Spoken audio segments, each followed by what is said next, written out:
To the world, I'm Prasar Bharati. Coming up in the next 30 minutes. 11 people injured after Lebanon rockets strike central town of Tyre in Israel. In US election, Trump and Harris continue to press home their closing messages in the key swing states of Michigan and Wisconsin.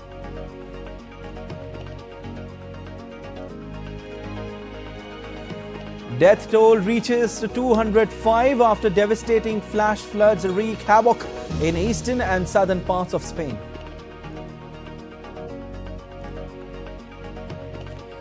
India bowled out for 263 in second innings against New Zealand in Mumbai Test. Takes 28-run lead. Shubman Gill and Pant shine with half centuries.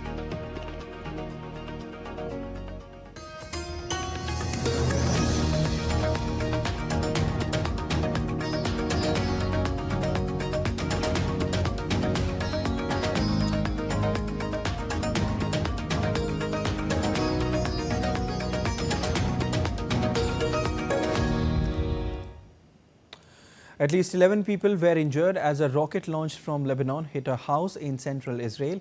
Israel's ambulance service said that 11 people were hurt by shrapnel.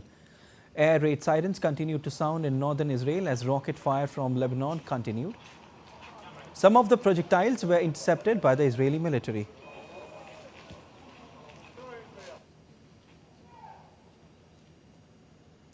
The rocket attack has dimmed prospects of a ceasefire between Israel and Hezbollah. American envoys have been working to secure ceasefires between Israel and Hezbollah and Hamas ahead of the US presidential election next Tuesday. However, Hamas has rejected the proposals, saying that it fails to meet its condition of complete Israeli withdrawal. The United States on Friday announced the deployment of additional military assets to West Asia.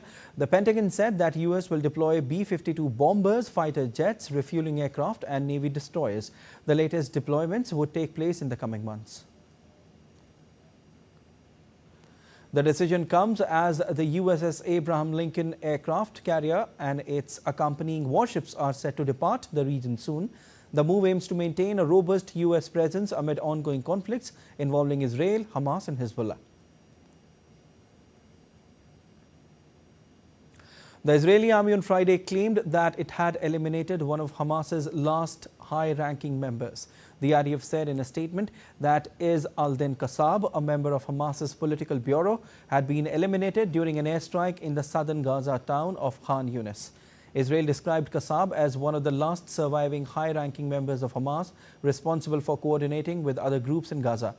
The IDF said Qassab held the authority to direct the execution of terrorist attacks against the state of Israel. The US Defense Department has unveiled a new $425 million security assistance package for Ukraine aimed at addressing Kyiv's critical security and defense needs. In a statement, the Pentagon highlighted that the aid includes air defense interceptors, munitions for rocket systems and artillery, armored vehicles and anti-tank weapons. It is the 69th aid installment under the Presidential Drawdown Authority, a program that enables the transfer of US military stockpiles to Ukraine since August 2021. Ukraine's President Volodymyr Zelensky urged allies to act decisively against North Korean troops reportedly stationed in Russia, warning they may soon engage Ukrainian forces. Highlighting North Korea's advances in military strength and missile technology, Zelensky cautioned that the first thousands of North Korean soldiers are near Ukraine's border. However, he slammed Western US, UK and Germany over delay in dispatch of long-range weapons to Ukraine. Putin перевіряє реакцію Заходу. Putin is checking the reaction of the West. Putin is checking the reaction of NATO countries. Putin is also checking the reaction of South Korea. And I believe that after all these reactions, Putin will decide and increase the contingent. I believe that the reaction that is there today is nothing. It is zero. Then the number of Korean soldiers will be increased on our soil. Я про це відповідав нещодавно. North Korea has said it must continue strengthening its self-defense, blaming the US and South Korea for driving the Korean Peninsula toward conflict. A foreign ministry spokesperson asserted Pyongyang would ramp up efforts to counteract what it calls military threats from hostile forces and maintain regional balance, accusing Washington of Seoul in fact, of conducting over 20 war plots this year. North Korea claimed it has no choice but to prevent potential nuclear conflict. In a separate statement, Kim Yo-jong, sister of leader Kim Jong-un, criticized the UN Secretary General for condemning recent missile tests, insisting these tests are purely defensive. With 3 days to go until the US presidential election, Republican Donald Trump and Democrat Kamala Harris are campaigning hard in a last-minute bid to woo voters. The focus is shifting to voter turnout and key battleground states with renewed vigor and in projecting the key issues. Kamala Harris and Donald Trump are traveling from one state to another to impart last-hour impression on voters, as Wisconsin is one of the key swing states. Both parties on Friday reiterated their issues to address the concerns of the voters. As Republican candidate Trump focused on migrants, jobs and border security, Democratic Kamala Harris assured tax cut and elderly health care. Of all new jobs, net job gains in the past year have gone to illegal migrants. And the jobs were taken from African Americans, Hispanic Americans, and union workers. I don't think the unions are too happy about this. But I told you this was going to happen. It was inevitable. And at the top of my list is bringing down the cost of living for you. That will be my focus every single day as president, including I will give a middle-class tax cut to over 100 million Americans. If you are caring then for an elderly parent or relative, my plan is to cover the cost of home care under Medicare. Harris, who only entered the race in July after President Joe Biden dropped out amid fears over his declining mental acuity, was joined on stage by star rapper Cardi B in the latest of the series of high-energy events. Earlier, Harris reprimanded Trump for using violent rhetoric when discussing one of his chief Republican critics. He has increased his violent rhetoric, Donald Trump has, about political opponents, and in great detail suggested rifles should be trained on former Representative Liz Cheney. This must be disqualifying. Anyone who wants to be president of the United States who uses that kind of violent rhetoric is clearly disqualified and unqualified to be president. More than 70 million Americans have already cast their ballots ahead of Election Day on Tuesday. Opinion polls show Trump and Harris running neck to neck, with victory depending on who prevails across the 7 swing states. Bureau Report, DD India. As the dust settles on a pivotal week in the US election campaign, candidates are making their final pushes ahead of the election day, November 5th. Both candidates are accusing each other of negative campaigning while launching no-holds-barred attacks on the other. How does American voters see this? Amritpal Singh travels to upstate Pennsylvania to take stock. Watch this. The race so tight, the stakes so high, that vilifying the opponent has become the norm this election season. Violent threats of revenge, racism, misogyny, negative campaigning, it's all there by the bucket load. The dance of democracy is as alluring as it is disturbing. So what impact do these negative campaigns have on US elections? How are the Americans responding to it? Both sides are kind of like either scared or they hate each other. The individuals that's running right now should bring more of unity instead of division. With the false narratives that's being pursued on both parties, Republican and Democratic, they're not bringing the unity that we probably need to even to begin the conversation of change. Who are we as the people to have that same unity or to show that unity?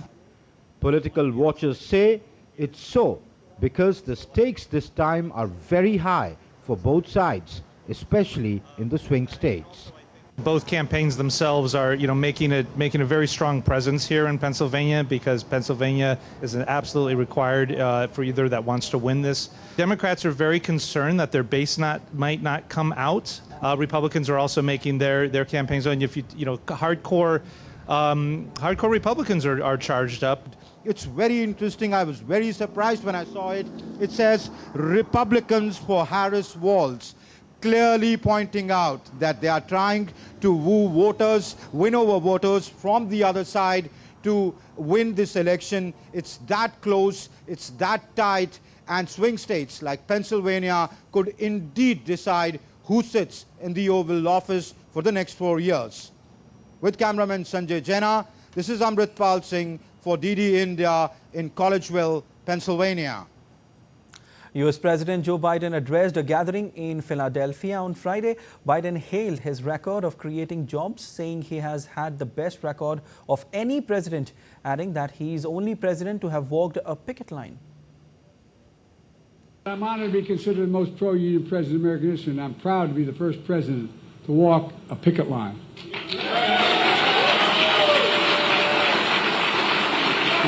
Kamala is proud to have walked the picket line as well. The other guy looks for picket lines to cross, but we've always had your back. The death toll in Spain's worst floods reached 205 on Friday as fears grew for the dozens missing as hopes of finding survivors fade.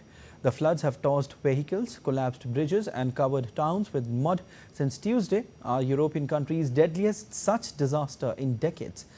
Rescuers equipped with helicopters, drones and sniffer dogs waded through water and rummaged through debris in search of dozens of people the authorities believe are still missing. The government has deployed more than 500 troops to the stricken areas in Valencia to bolster the 1,200 already on site for search, rescue and logistics tasks. Another 500 will be dispatched on Saturday. Thousands of volunteers of all ages, walks of life and different nationalities, including doctors, are in Spain to help with cleanup efforts, provide food, water and pharmaceuticals. People are staying at home without medication. They need medical assistance and cannot access health centers. Everything is closed, including pharmacies. So if we don't deliver this, people would be left without medication and they haven't been taking it for days.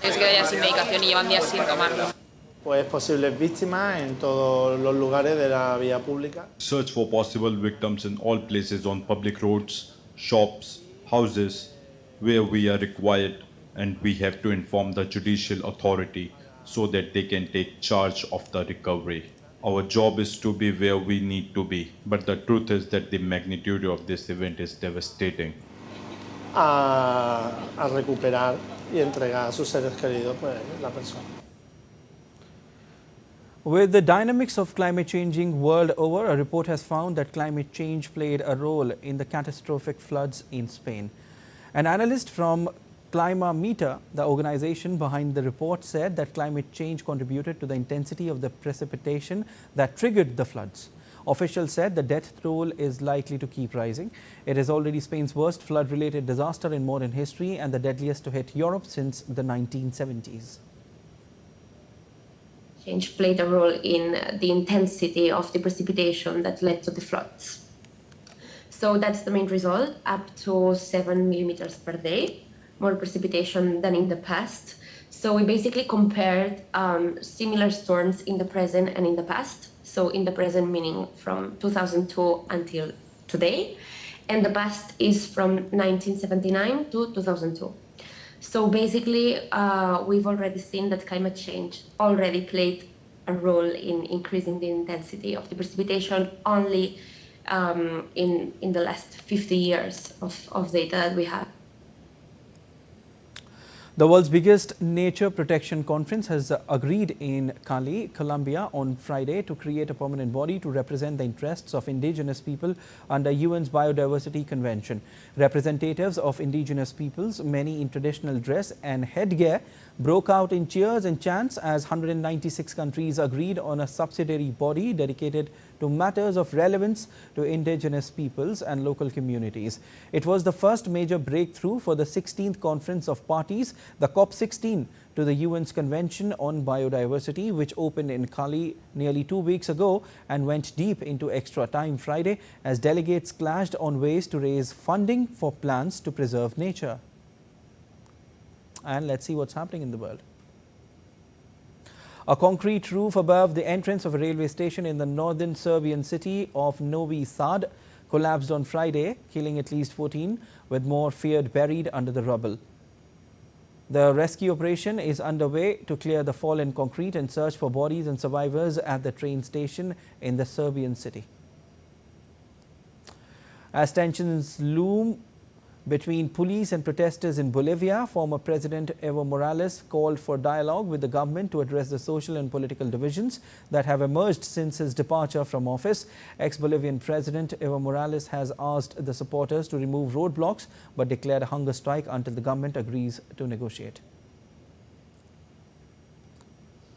Algeria held a military parade to mark the 70th anniversary of the outbreak of country's independence war with France. Military jets soared over the shimmering Bay of Algiers, leaving the sky all colorful as columns of troops marched past the city's largest mosque.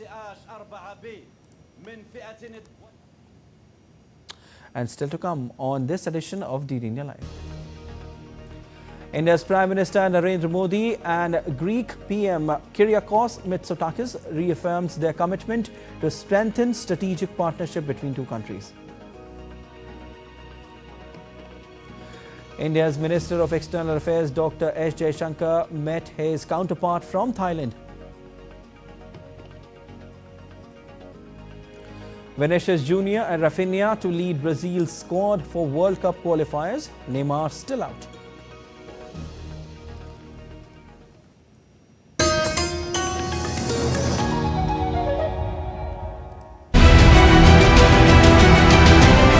Who will be the next president of United States of America? Will Donald Trump make a dramatic comeback, or will Kamala Harris become America's first woman president? It's a tight race to the White House. The knives are out and the battle lines sharply drawn. He's becoming increasingly unstable and unhinged. She's a threat to democracy because she shouldn't even be the candidate. I'm Amritpal Singh. I'm Shubhendu Ghosh. We travel across the United States to decode the issues at the heart of this polarized election. Watch this space only on DD India.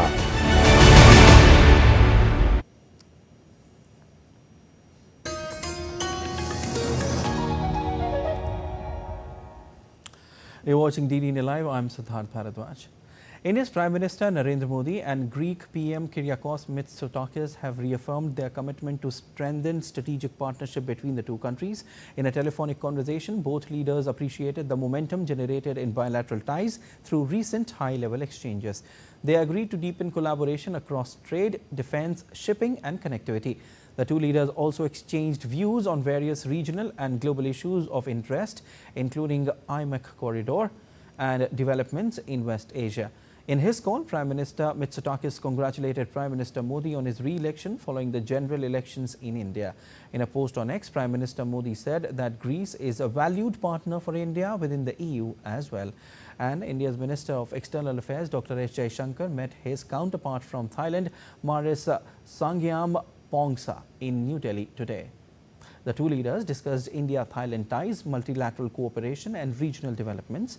In a social media post, Dr. Jaishankar said FM Sangiam Pongsa's visit for the Royal Kathina ceremony exemplifies the long-standing historical and cultural relations between the two countries. A joint military exercise between the Special Forces of India and the US begins today in Idaho, aiming to enhance combined capabilities in executing joint special forces operations in desert and semi-desert environment and develop interoperability. The 15th edition of India-US Joint Special Forces exercise will enable two sides to share their best practices and experiences for conduct of joint special forces operations. It will facilitate developing interoperability, bonhomie and camaraderie between soldiers of both the countries. Exercise Vajra Prahars is scheduled to be conducted from November 2nd to 22nd at the Orchard Combat Training Center in Idaho in the US. The previous edition of the exercise was conducted at Umroi, Meghalaya in December 2023.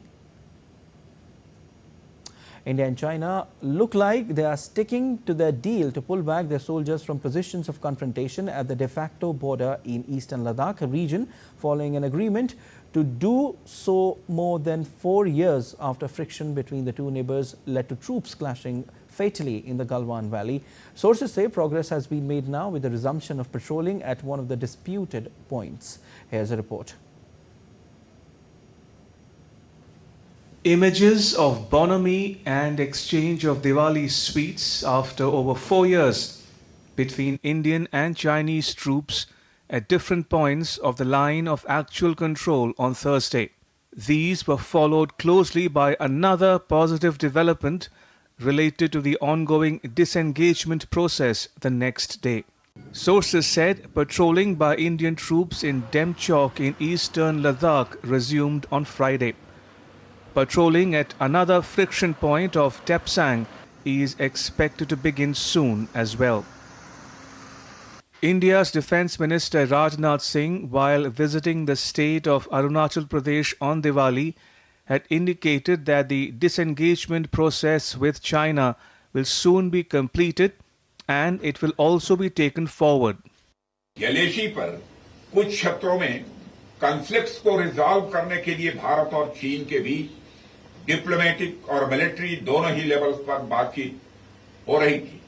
अभी हाल की बातचीत के बाद ground situation को restore करने के लिए आपस में ब्रॉड कंसेंसस हुई है। इस सहमत के आधार पर डिसएंगेजमेंट का प्रोसेस लगभग यह पूरा हो गया है और हमारा प्रयास होगा कि बात डिसएंगेजमेंट से भी आगे बढ़े, लेकिन उसके लिए हमें भी प्रतीक्षा करनी होगी। On the 21st of October, the two neighbors reached an agreement aimed at ending the eastern Ladakh standoff, which was followed by a meeting between Prime Minister Narendra Modi and China's President Xi Jinping on the sidelines of the BRICS summit in Russia, their first bilateral meeting in 5 years. The interim period had witnessed a ratcheting up of tensions between the two sides since May 2020 over certain disputed areas in eastern Ladakh, which peaked in June that year when soldiers clashed with each other in the Galwan Valley, leading to casualties on both sides. It triggered a long-running standoff in the rugged, cold desert area. Each side stationed tens of thousands of troops backed by artillery, tanks and fighter jets in close confrontation positions. With disengagement now nearing completion, the focus has to clearly remain on not only ensuring that it is adhered to by both sides, but also taken forward towards de-escalation and de-induction. Gautam Roy's report for DD India. And India were bowled out for 263, taking a first innings lead of 28 runs in the third test against New Zealand at Wankhede Stadium on Saturday.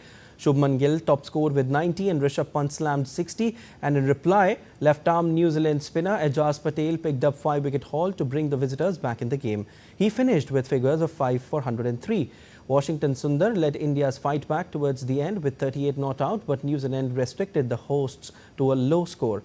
On day one, Ravindra Jadeja claimed his 14th with 5-wicket haul in Test cricket as India made a remarkable comeback to bowl out New Zealand for 235 runs. Vinicius Jr. and Rafinha led Brazil's squad for this month's World Cup. They definitely will lead, and while Neymar was left out of the team named by coach Dorival Jr. on Friday. Rafinha has been one of Barca's standout performers in the first half of the season and is coming off the back of goal in 4-0 win over Real Madrid. He also had a hat-trick against Bayern Munich in the Champions League.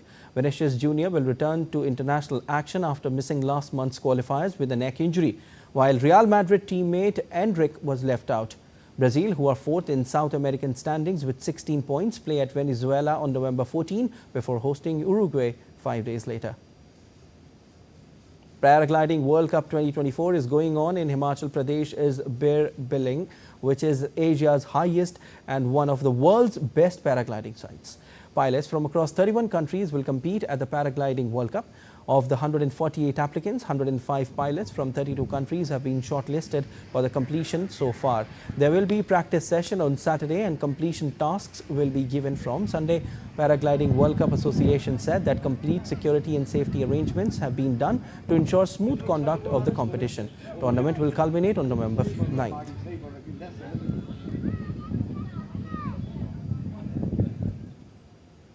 That's all for this edition of DD India Live, but let us know your thoughts on the news of the day. For those on the go, you can get all the latest news and updates from India and across the world on DD India mobile app. The app is available on both Android and iOS platforms, and you can scan the QR code on the screen to download now. We'll be back with more news as it breaks here on DD India. I'm Siddharth Bharadwaj from all of us here in Delhi. Thanks for watching DD India Live.